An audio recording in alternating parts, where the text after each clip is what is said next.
What does Berman say? Let me be the first to wish you, and then whatever the happy holiday is on the fastest 2 minutes. I saw as fast as 3 minutes this past Monday, but let me be the first to wish you a very Merry Christmas.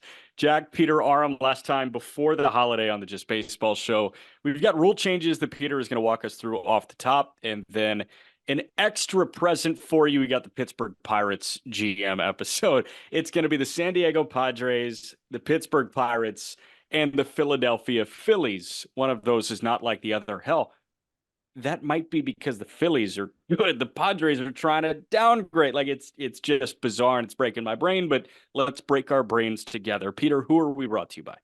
Obviously, BetMGM. Come on, people. Sign up and deposit into your newly created account using promo code JustBaseball. Download the BetMGM Sports app on iOS or Android or visit BetMGM.com. Place your first bet offer and receive up to $1,500 back in bonus bets if it loses. And if that bet does lose, your bonus bets will be available once the wager is settled. Gambling problem? Call or text 1-800-GAMBLER. Must be 21 or older, and terms and conditions apply. The MLB Competition Committee has approved changes for 2024. And per Jeff Passan, the MLBPA, I'll get the exact quote for you, the players on the competition committee voted no on the rule changes implemented today because MLB has a majority of seats on the committee. The league's preferences with rule changes will go through. So it was nice that they had the players vote. Turns out it didn't matter what they voted. These rule changes were going through. That's going to be something that needs to be discussed probably in the next CBA too, right? I'm starting to just take mental notes here. Like, okay, what's gonna be another pain point in the next CBA? What's gonna be another one? I think the seats in this committee. I just find it fascinating that, I don't know who comprises the entire committee, and I'm sure some are former players, but you're gonna have a lot of seats that are not active players that can legitimately overrule how these guys are going to be playing. And even if all of them vote no, there's no process to that. Like, you should need to have a certain percentage more than just whatever it is, because if all of the players vote no, that should probably have a little bit more, of an impact on the decision. And, I think it was great to implement these new rules. I think it's extremely silly, and I'm interested when you kind of walk us through it, but I think it's extremely silly to keep pushing these rules further along after just 1 year of rolling with them. So the rule changes are, number one, an 18-second pitch clock with runners on. They're shortening it by 2 seconds. Yeah. Number two, you only get 4 mound visits now instead of 5. I thought it was 6. When did it go down to 5? Was that the previous vote? Yeah, bizarre. in the next CBA, there's going to be no such thing as mound visits anymore. Number 3, the runner's lane to first is widened to the infield grass. Everyone start jumping up and down. That's a great one. Number 4, if a pitcher starts to warm before the inning, he must face a hitter. Jack, you have your hand raised for good reason. Yeah, I got a question. So if a pitcher warms up before an inning, does that mean in the bullpen or does that mean on the mound? Because I have seen arms come in, throw a couple warm-up pitches on the mound, get injured, and then they walk off. I assume those injured players are the only exception to this rule. I don't understand why a pitcher would enter, throw warm-up pitches on a mound, and then not face a hitter. Are they talking, hey, if a guy gets up in the bullpen, then he needs to throw to a hitter? No. I'm looking at it. Steps onto the warning track with less than 2 minutes remaining on the inning break clock. When has this happened? Jack, relax, dude. That was a big problem in baseball. Huge. Was it? I was way too many guys. Way too many guys were walking on the warning track with less than 2 minutes remaining, and then turned around and didn't end up pitching. I'm glad we're focusing on these issues. Okay, so here's the next layer to that. All right, you step foot on the warning track. You got to face a hitter. Wouldn't that be the start of a clean inning? What happens now with the previous CBA?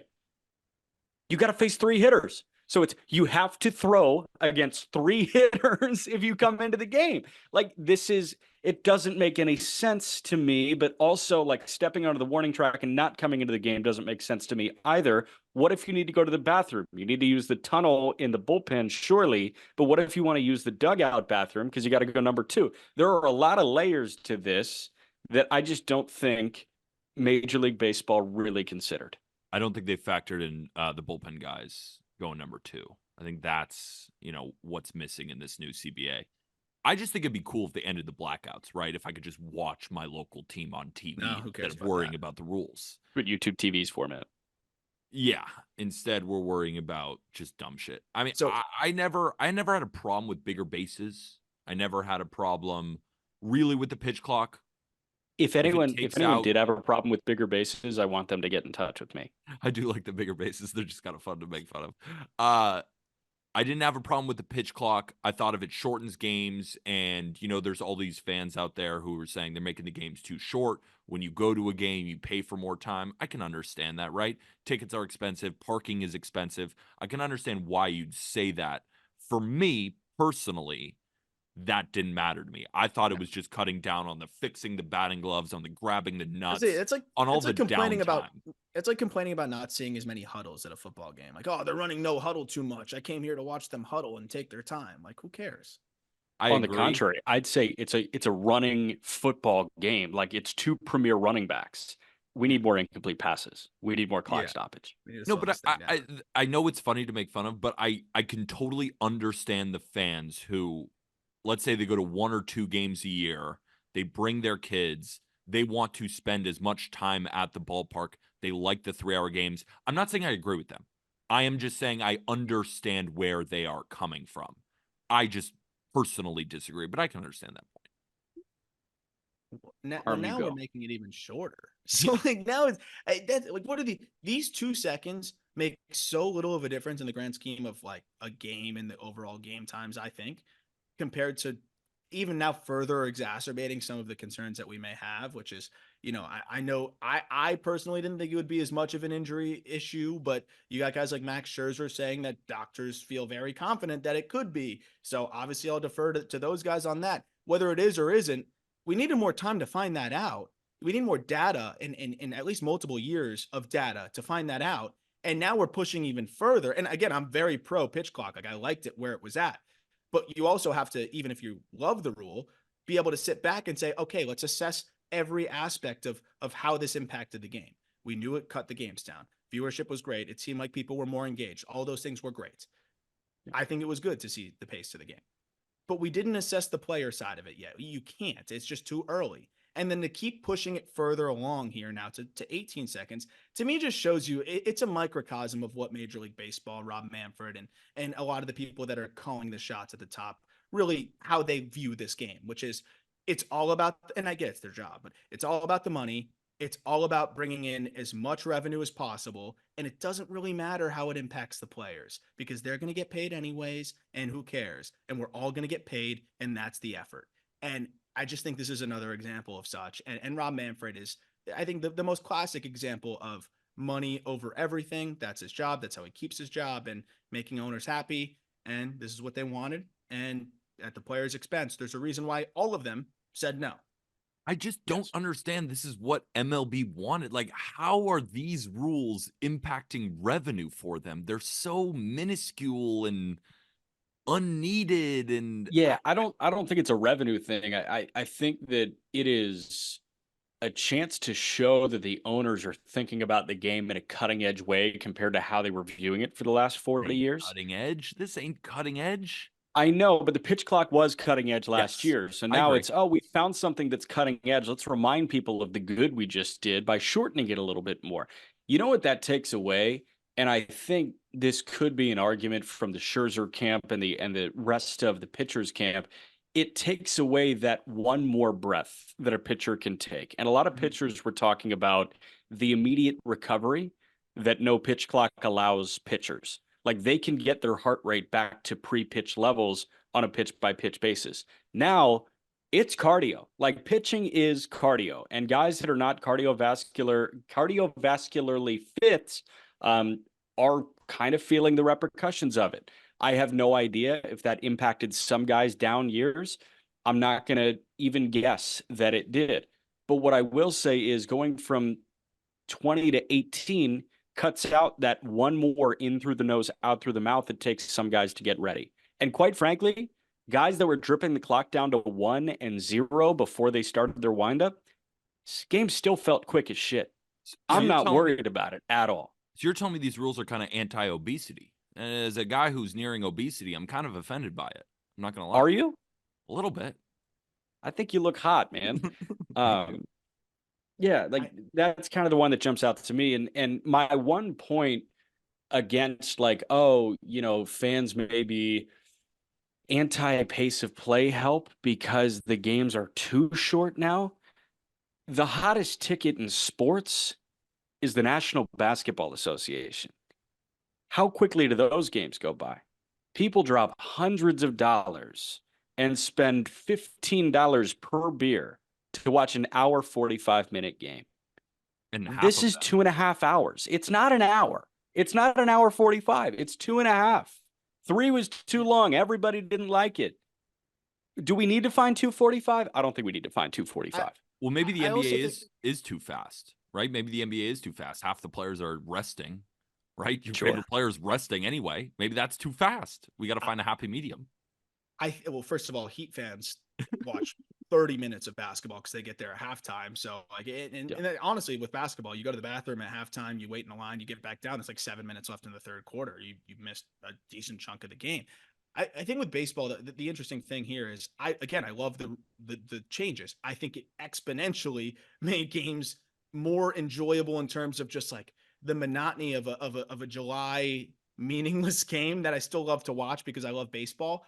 It was more fun to just see a little bit of pace to it, right? We talked about all of the ridiculous things that you put a side by side and see how many more pitches you can get going versus what it used to be in some of the slower games and operations. Like it was sometimes brutal. And I get that. They negated, I think what was one of the biggest criticisms of baseball. But I don't think anybody was saying, oh, we need more of this. It needs to be even faster. And I don't understand where that's coming from. Like, I don't really understand why they want to make it even faster. We eliminated the dreadful, like super slow aspects of the game that could really creep in and make games tough to watch. That's gone. Why do we need it to go from fast now to really fast? Who is that for? What does that do?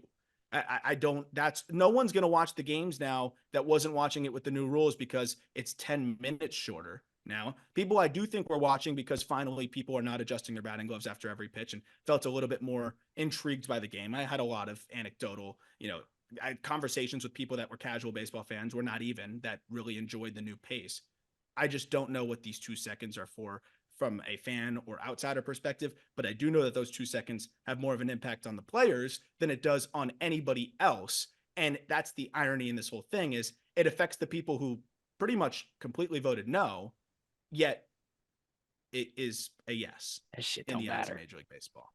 Yeah, they're going overboard a little bit. I feel like in 10 years, they're going to want the game to go so fast. 2 strikes is a strikeout. 3 balls is a walk. 10-second pitch clock timer.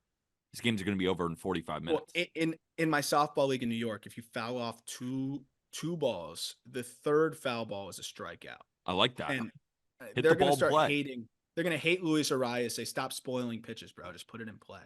And like, it's just like, it's again, now we're getting away from the game. Obviously that's never going to happen, but you just wonder where they draw the line, right? Like, where does this stop? How slippery is this slope going to be? And that was the one argument that people made. And I thought it was a little bit ridiculous. Like, oh, it's a slippery slope. Wait till you see where we go. I'm like, no, they'll just do this. And this was extreme. And that's it. The slippery slopers are probably saying, hey, I told you so, because it was a slippery slope. And all of a sudden we're really kind of riding down that thing now. That foul I ball hope they just rule- stop the slope here. Yeah. That foul ball rule kind of makes me think of Benchwarmers, one of the greatest baseball movie of all time. Right. One of the great quotes from that one. I tipped it. You're still out. Well, you're still fat. God, that makes me laugh every time. That's a really good one. I think next step is probably MLB at sea with the banana ball cast. I saw they were playing a game at Lone Depot, and then they're going on like a cruise where they're performing. I don't know if they play baseball on the boat, If anyone that is an avid Bananas follower knows that, like, if they're playing baseball on the boat or not, please hit me via DM because I'm very curious. I think that home run derby in the Bahamas where they just hit the ball into the ocean is hilarious because I'm like, Super do cool. you scuba? Like, do you go get those balls? How does this work? Do They you float. scuba? Do baseballs float? They float. They float? Okay. You would know, Coastal Elite. McCovey Cove. They're They floating. float. Oh yeah, they do float. You're right. My bad. Playing So you got General Manager boats now. out there that just kind of go around. We're- GM time.